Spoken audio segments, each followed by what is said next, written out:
All right, so let's see what is in the dailies this morning. We begin with the Daily Nation, and this is what you're waking up to. PS caught up in man's killing probe is a splash. Who is fooling whom? The official guards say a mob attacked them, but this account is disputed. That is what the flagger is reading there on top. Tragedy. On Tuesday, Youth Affairs Principal Secretary Fikirini Jacobs attended a public event at Kariokor Social Hall in Starehe, Nairobi, which would have been another routine official function were it not for its tragic endings. The PS's bodyguard reportedly shot dead Cecil Ouma, a youth leader, under disputed circumstances. A criminal investigation is now underway, and the PS is among those expected to record a statement with police.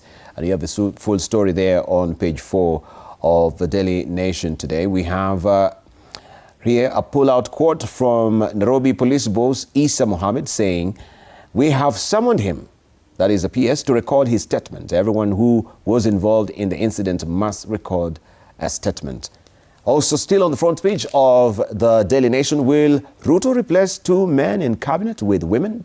That is another attended question regarding the gender rule, and you can see that is a president chairing the cabinet meeting at State House Nairobi on Tuesday, and this story is well fleshed out for you on page 7 of the Daily Nation this morning. This will form also a good part and chunk of our conversation with the panelist this morning. This has been, of course, doggedly following us, even with the previous regime, where we saw the CJ Emeritus as well, that is David Maraga, issuing a dissolution notice or letter to the former president Uhuru Kenyatta. And that letter now, the recent, of course, report is that has become, say, obsolete, because it's not really functional since then. So I think the court also made a determination on it. I'm yet to give the paraphrasing what they really say regarding it, but that will also form a good conversation there. 10 counties where suppliers have waited for the longest for pay, and we're talking about pending bills. Many have really suffered. And also Kenya scientists receive 187 million shillings grant to predict disease outbreaks. This is on page 3. And I think in light of what you're saying this morning, today is World Tutors Day, which is good. And I know they've been decrying research funds that from government has been paltry.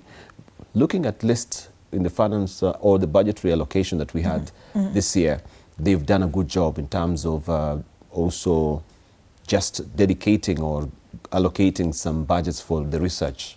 Because we have researchers, the lecturers here, the university have been crying foul that the government is not really supportive when it comes to research. So how then do we go full steam ahead in making some breakthrough interventions through research, yet we're underfunded? So this is a good gesture from Bill Gates, 187 million shillings, and this is Dr. Samuel Oyola, who is receiving this huge eye-popping figure, a grant from the Gates Foundation to predict diseases using wastewater. And it's all about also using AI tools as well. All right, that's the Daily Nation. Let me just see, because we're looking on the back page of the Daily Nation, is Kwaebi destined to repeat Morocco's Qatar 2022 magic? That is a question. Giant killers coach guided the North Africans under-20 World Cup in 2025 in Chile. And that is a story that you want to follow inside the Daily Today on the back page. All right, let's take a look at Taifa Leo and Nani Atatemwa. That's the main story on the front page this morning. Talks about the cabinet secretary arrangement that Rais William Ruto anakabiliwa na kibarua kigumu cha kisiasa baada ya mahakama makuu kutoa uamuzi kwa baraza lake la mawaziri halikidhi matakwa ya katiba kwa sababu halijatimiza sheria ya uwakilishi wa thuluthi mbili ya kijinsia. Uamuzi huo unaweza kumlazimu kuwaondoa mawaziri wawili wa kiume, hali ambayo inaweza kuvutia mtazamo wa kisiasa kuelekea uchaguzi mkuu wa mwaka ujao. Swali ni nani atabwagwa kuwapisha mawaziri wa kike Habari kamili katika ukurasa wa pili wa gazeti hili. Katiba inamruhusu rais kuteua mawaziri 22 pekee, na mahakama inasisitiza lazima kuwe na usawa wa kijinsia. So out of 22 cabinet secretaries, there are only 6 women cabinet secretaries in President William Ruto's cabinet. So that means the men are 16. So 16, and then we have 6 women. That is 22. So Nani Atatemwa, wote wako hapa mbele katika ukurasa wa mbele wa gazeti hili. Vidokezo zaidi, masharti ya wazazi wa utumishi wataja hatua za usalama wanazotaka zitekelezwe kuzuia janga la moto tena. Habari hiyo katika ukurasa wa 3. UDA na ODM zapambania ubabe Pwani. Maandamano ya Sabasaba yazua joto Tanzania ni habari nyingine katika ukurasa wa 8. Kule juu, Murang'o na Babu ndio wachapa kazi. Utafiti wa Infotrack waonyesha wawili hao walitumia fedha vizuri. Hiyo ni habari katika ukurasa wa 3, na masuala ya spoti pia imezungumziwa hapo juu. Ivory Coast nje, Ufaransa kifua mbele ni habari katika ukurasa wa 20, gazeti la Taifa Leo. All right, so let's see what we have on the front page of the Standard. And this is a splash, Be the Judge. Be the Judge is all about sadism, and it says, a day after Interior Principal Secretary Raymond Omolo claimed that there was no abductions, the Standard has documented present and past survivors who recounted being held in Communicado, tortured and left for dead by state operatives. Ironically, a government reparations document appears to contradict the PS, listing victims of abduction among those eligible for compensation. With 35 still missing, some of those once abducted now serve as government bloggers and public servants. And this story is on page 4 of the publication, and you can see, right, the splash of faces around him. These are some of the people who were abducted and tortured, as according to the reports there. You can read all about this inside the publication today. Also, just looking back, but let me just flip over there. I think an interesting story that we have also on page 9. Governor put to task over 742 million shillings expenditure procurement queries, and this is all about Kericho Governor Eric Mutahi. Kericho County both spent 5.4 billion shillings, way above their approved 4.7 billion shillings. Senate committee also questioned Mutahi over 541 million industrial park payments. And we just looking at the conversation that we'll be having as well ahead, where we are looking at the MPs and the fact that, yes, they are given those metrics where we can see their work on the ground. How then do you measure the performance of Senate, right? Yeah. Because it's always navel-gazing on the National Assembly. But the Senate also, they have to be accountable on how they're putting these county governments, you know, to book when it comes to questions of expenditure, procurement propriety. Are they following the procedure? Are they floating it? So then how do we also try to encourage them by showing that they're doing a good job? I think that also is a conversation that we shall be also flagging out. On the back page, lastly, magical Kylian Mbappe dazzles as France march on, right? And Norway and Mexico advance to round of 16. Ronald Koeman resigns as Netherlands head coach after World Cup exit. I like it, you know, you don't hang by the fingernails. If you underperformed, you said, I didn't do my job as it was expected of me. Why should I be here? Yep. All right. There's a very interesting story still in the Standard on page 3. Yes. Don't want to share your number? WhatsApp has got you covered. Now, there's a new feature that lets users connect without sharing phone numbers, and they say this is to enhance privacy. That move is part of a wider push by tech firms to enhance privacy and expand AI usage. So if you don't want to give somebody your number, WhatsApp is now giving you the option of giving somebody your username, the way you have a username on Instagram, on X, on Facebook. So you can tell them, you know, my username is Anodida, and then they're going to search Anodida, and then they can send you a message. I think that's not as much privacy as they say, because now if I don't want you to talk to me, anyone can now talk to me, because now they're going to easily find my username. Yeah, but looking at the different dynamics of people using your number, to send you some marketing things at the end of the day, those cold calls that you normally get. Now, that's all really helps. They'll still send if they have my username. But they can't really call you. At least you can ignore to read the messages. You just have my number and send me money on that number. Can they call? Can they call now your name? They can't call your name, isn't it? Right? People Daily. Now, how youth vote could save and sink big names in 2027. It has a story on page 8. They call it election wildcard. That apathy, notable evident among the 18 to 35 demographic, could be a thing of the past in next year's polls and beyond, since both Gen Z and millennials would wish to correct wrongs of the political elite. That is, once again, a story on page 8. Toothless referee, why policy gaps leave IEBC powerless against political goons. Another story captured on page 5, and on the top strip of the People Daily, how crooks are finding it easy to grab public land. And that's the People Daily this morning. Let's take a look at the Star. Yes, the Star. And it's all about the ranking of the MPs, which is they set sight on governor's seat, finding signals what is likely to be fiercely contested county races. And the other faces there, top performers or top performing members of parliament are all spread here.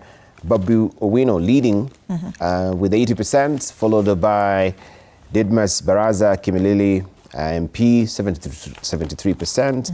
Also Mark Nyamita Uriri, right, 71%. David Ochieng Ugenya, 70, 69. Muhammad Ali Nyali Amboko Milemba Emuhaya at 69%. Makali Mulu, Kitui Central, 68%. We have Timothy Wanyonyi, Westland, 65%. James Gakuya, Embakasi North, 73%. And Kamau Murango, in Kirinyaga, they are at 69%. Guess who's missing also on this? Is normally also flagged here, right? Yeah. Ndindi Nyoro. So Ndindi Nyoro also has been, of course, previously flagged as a very top performer when it comes to his constituency, but now he is missing. Maybe he's not on the face of the front page of a Star, but elsewhere. I'll look out. But also, as we even were talking, the senators as well, they flagged out some of the best performers that I was saying. What metrics do they normally use? To shore up some of the senators that are performing very well. And these are also inside the Star. Let me just flip over there to just also read some of them that I can give you a full snippet of what they're saying there, page 4 and 5 of the Star. So we have also Aaron Cheriot on the list there. I'm holding court with Mungatana. If he's missing here, I'll ask him what's happening in Tana River. Let me see if, so here they are. We have Kamau Murango from Kirinyaga. We have also John Methu. We have Joel Newto. We have Samson Cherarkei. We have Aaron Cheriot. That is also we have Vincent Kiprono, Richard Onyonka, Dan Manzo, Edwin Sifuna. And we have Steve Lelegwa, Ale Roba, amongst others as well, we shall be looking at, and women reps as well. Also, they are all spread here. All right, let's see what's making headlines down the front page of the Business Daily as well. Where investors made money in first half of year, NSE offers highest returns on banks-led rally, and Treasury bonds emerge second in asset class return race. That has been captured on page 2. Remember, the financial year began yesterday, so that's a story to watch. Audit reveals hiring scam in Attorney General's office. Wow, that's another story on page 2. Or the ticker, World Bank adds 588 billion shillings to Kenya's public debt stock. Court abolishes mandatory deposits in tender disputes. And of course, Shah family pepper wealth doubles to 17 billion shillings on I&M Group share rally. These are the stories making headlines in the country. Tuvuke kule border, we take a look at what's happening. Before we go to the border, I think I missed a story here in the Star that we need to honor this police constable. He is in Canada. This is is a Kenyan-born constable. He's called Maloba. He's recognized by Ottawa Police Service for promoting inclusive policing, strengthening engagement with communities. This is on page 3 of a Star. And it says the Kenyan community in Canada is celebrating a moment of pride and recognition following the honor bestowed on a Kenyan-born police officer serving in the country's police service. Constable Idris Maloba, who is serving in Canada, has been recognized by the Ottawa Police Service for his contribution to promoting equity, diversity, and inclusion. Congratulations, Mr. Maloba. Congratulations, Maloba. All right. All right, cross tuvuke border sasa. Tuvuke border sasa, and we start off in Uganda. We only have the New Vision this morning because I think Daily Monitor bado wamefungiwa kule kwao. So New Vision, new taxes take effect today. Strategy to finance Uganda's 84.39 trillion shillings budget take effect today in Uganda. Remember, that is happening across the East African region, Uganda, Tanzania, and of course back home here in Kenya. South Africa attacks evacuation of Ugandans start. Yes, at Assisi, Kenya, a lot of Kenyans have been repatriated back home. Government speaks out on nation media closure. That's another story on page 9. And that's the New Vision. That is what is happening in Uganda today. Tuvuke Bongo, you have the Citizen? Yes, government banks on science to unlock herbal cures. That is what we have as a splash on the front page of the Citizen in Tanzania. Also, Rostam Azizi lands top award for contribution to Tanzania's economy. And you can follow the story on page 2 of the publication this morning. Dar Sabab renewal set for restart after public outcry is another story. And disability inclusion, or exclusion I should say, costs economy 15 trillion shillings in lost growth. That is a story that you want to follow. The Tanzania irons 60% farmer self-sufficiency in 4 years. That is what also you can follow inside the publication today. That is the Citizen. All right, still in Tanzania, gazeti la Mwananchi, sababu Chauma kumng'oa mwalimu. Kulingana na Hashim Rungu anasema kwamba mwalimu alikuwa akipoka mamlaka ya mwenyekiti bila idhini yangu. Amekuwa akibadilisha msimamo halali ya chama na kuwasilisha misimamo yake binafsi kana kwamba ndio ya chama. Kutokana na makosa hayo ametenguliwa na nafasi yake itakaimiwa na Kigali hadi uchaguzi utakapofanyika. That is the main headline on the front page of the gazeti la Mwananchi this morning. Sababu Chauma kumng'oa mwalimu. Chauma ni chama ile chama kubwa inaitaje, because Chauma ilitoka and then it was formed out of something. Inakuwa CCM ama chama gani unasema?